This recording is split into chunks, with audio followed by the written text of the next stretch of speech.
नमस्कार, सुरेखाज फूडमध्ये तुमचे खूप खूप स्वागत आहे. आज आपण मुलांच्या टिफिनसाठी झटपट अगदी 20 मिनिटात तयार होणारे ताकातले रवा आप्पे कसे करायचे ते बघणार आहात. तुम्ही बघू शकता छान असे मऊसूद आणि लुसलुशीत बनतात, अगदी जाळीदार होतात. इथे मी 1 वाटी मोठा रवा घेतलेला आहे. तुम्ही मोठ्या रव्याऐवजी लहान रव्याचा सुद्धा वापर करू शकता. हा वजनी प्रमाण म्हणाल तर 200 ग्रॅम एवढा रवा आहे. हा एका बाउलमध्ये काढून घ्यायचा आहे. आता आपल्याला रवा भिजवण्यासाठी इथे मी ताकाचा वापर केलेला आहे. तुम्ही दह्याचा सुद्धा वापर करू शकता. आता 1 वाटी रव्यासाठी इथे मी 1.5 वाटी एवढं ताक वापरणार आहे. आता 1 वाटी टाकून घ्यायचं आहे. त्याचबरोबर इथं अर्धी वाटी परत टाकून घेणार आहोत. त्यामुळे परफेक्ट असा रवा भिजला जातो आणि खायला हे आप्पे अगदी स्वादिष्ट लागतात. आता रवा भिजवून घ्यायचा आहे. त्यासाठी छान असं मिक्स करून घ्यायचं आहे. रवा मोठा असल्यामुळे जवळपास आपल्याला 10 मिनिटं त्याला बाजूला ठेवायचं आहे. आता इथे आप्पे बनवण्यासाठी लागणाऱ्या भाज्या कोणत्या ते बघूया. इथे मी एक छोटा टोमॅटो असा कट करून घेतलेला आहे आणि त्याच्या बिया काढून घ्यायच्या आहेत. थोडीशी ढोबळी मिरची कट करून घेतलेली आहे बारीक अशी. मिडियम आकाराचा कांदा बारीक चिरून घेतलेला आहे. थोडंसं गाजर असं किसून घेतलेलं आहे. फोडणीसाठी एक चमचा आपल्याला उडद डाळ, 1 चमचा मोहरी, थोडीशी हिरवी मिरची आणि थोडासा कढीपत्ता असा कट करून घेतलेला आहे. आता हे सर्व भाज्या आपल्याला थोड्याशा परतून घ्यायच्या आहेत. आता इथे कढईमध्ये थोडंसं तेल टाकून घ्यायचं आहे. तेल चांगलं असं कडकडीत गरम झालं की त्यातच आपल्याला मोहरी टाकून घ्यायची आहे. मोहरी छान तडतडली म्हणजे फोडणी चांगली बसते. व्यवस्थित तडतडू दिल्यानंतर त्यातच थोडीशी हिरवी मिरची आणि कढीपत्तासुद्धा टाकून घ्यायचा आहे. थोडंसं परतल्यानंतर त्यातच आपल्याला जी उडदाची डाळ घेतलेली आहे ती टाकून घ्यायची आहे. आप्यामध्ये उडदाच्या डाळीचा जो छान लागते त्यासाठी मी नेहमी वापरते. नक्की ट्राय करून बघा. थोडीशी उडदाची डाळ अशी लालसर होईपर्यंत परतून घ्यायची आहे. अशा प्रकारे गॅस इथे मिडियमच ठेवायचा आहे आपल्याला. आता ह्यामध्येच आपल्याला जो बारीक चिरलेला कांदा आहे ना तो टाकून घ्यायचा आहे. कांदासुद्धा बारीक गॅसवरच आपल्याला इथे छान असा थोडासा सॉफ्ट होईपर्यंत परतून घ्यायचा आहे. अगदी जास्तही परतायच्या नाहीत भाज्या, अगदी थोड्याशा सॉफ्ट होईपर्यंत परतून घ्यायच्या आहेत. कांदा चांगला सॉफ्ट झाला की त्यातच आपल्याला ज्या दुसऱ्या भाज्या आपण बारीक चिरून घेतलेल्या आहेत ना त्या सर्व भाज्या टाकून घ्यायच्या आहेत. इथे भाज्या जर तुम्हाला परतून घ्यायच्या नसतील तर कच्च्या जरी वापरल्या तरीही चालतील. आता सर्व भाज्या छान असं मिक्स करून घ्यायच्या आहेत. गॅसची आच अशी मोठी करायची आहे. थोड्याशा सॉफ्ट होईपर्यंत परतून घ्यायच्या आहेत. यामध्ये थोडंसं मी चवीपुरतं मीठ टाकून घेणार आहे. मीठ टाकल्यानंतर थोडंसं मिक्स करून झाल्यानंतर ह्या भाज्या एका प्लेटमध्ये काढून घ्यायच्या आहेत, थंड करायला ठेवायच्या आहेत. इथे मी चटणी बनवण्यासाठी थोडीशी कोथिंबीर, थोडंसं डाळवं, लसणाची 1 पाकळी, थोडंसं आलं, हिरवी मिरची आणि ओला नारळ असा बारीक चिरून घेतलेला आहे, कट करून घेतलेला आहे. ह्याचा पाठीचा काळा भाग काढून टाकायचा आहे. त्याचबरोबर फोडणीसाठी मोहरी, लाल मिरची आणि थोडासा कढीपत्ता घेतलेला आहे. आता सर्वात आधी आपल्याला हे जे बारीक वाटण करून घ्यायचं आहे. इथे ओला नारळ सर्वात आधी टाकून घ्यायचा आहे. सर्व मी एकाच भांड्यामध्ये एकाच वेळी टाकून घेणार आहे. थोडंसं असं पाणी टाकून छान अशी याची बारीक अशी पेस्ट बनवून घेणार आहेत. त्यात थोडंसं मीठ टाकून घ्यायचं आहे. तुम्ही बघू शकता छान असं इथे ओल्या नारळाची आपलीची चटणी तयार झालेली आहे. एका बाउलमध्ये काढून घ्यायची आहे.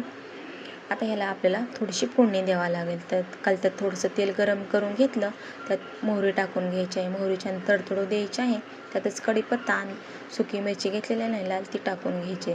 छान असं मिक्स करून घ्यायचं आहे. गॅस बंद करून घ्यायचा आहे आणि अशी गरम आहे तोपर्यंतची फोडणी त्या चटणीवर आपल्याला टाकून घ्यायची. अशा प्रकारे छान अशी चुरचुरीत अशी फोडणी इथे आपल्याला टाकून झालेली आहे. मस्त आपली दाटसर आणि घट्टसर अशी इथे मी ओल्या नारळाची चटणी बनवून घेतलेली आहे. तुम्ही बघू शकता छान अशी परफेक्ट बनते अशा प्रकारे.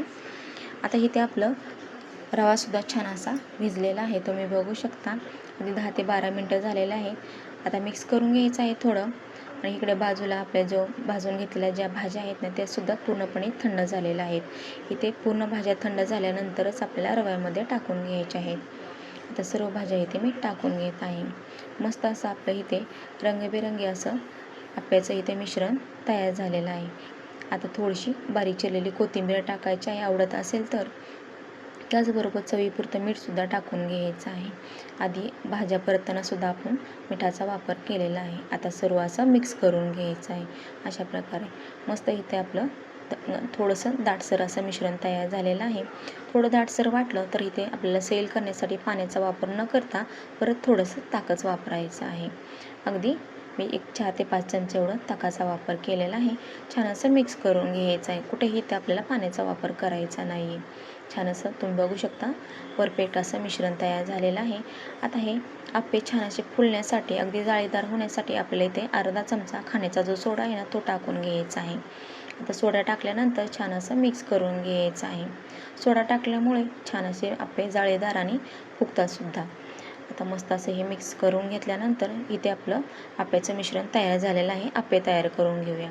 आप्या पात्रामध्ये थोडंसं तेल टाकून घ्यायचं आहे अशा प्रकारे आणि हे तेल छान असं पसरून घ्यायचं आहे ब्रशच्या साहाय्याने अशा प्रकारे. त्यामुळे आप्पे असे कडेला जास्त असे चिटकणार नाहीत.